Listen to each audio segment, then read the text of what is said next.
In South Carolina, a white former police officer was sentenced today to 20 years in federal prison in the fatal shooting of an unarmed black man.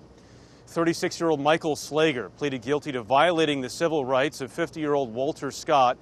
A state murder trial ended in a hung jury. Mark Strassmann is in Charleston. In sentencing Michael Slager today, Judge David Norton also ruled the former North Charleston police officer had committed murder and tried to cover it up. Rodney Scott is Walter Scott's brother. I want the world to know that the Scott family is pleased.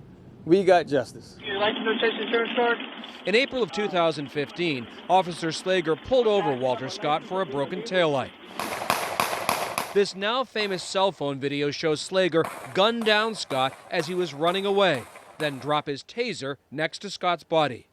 Judy Scott, the victim's mother, clutched a picture of him in court today.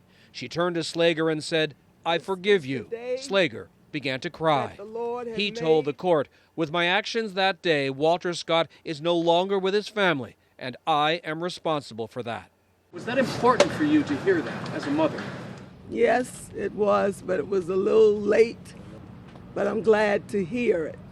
Anthony Scott, the victim's brother, had hoped for a life sentence. It's still a landmark decision and a landmark sentencing for this police officer to receive 20 years in federal penitentiary for second-degree murder. In the last 5 years, only one other white law enforcement officer in South Carolina has been sent to prison for shooting an unarmed black suspect. Jeff, Slager has 2 weeks to appeal his sentence. Mark Strassmann in Charleston tonight.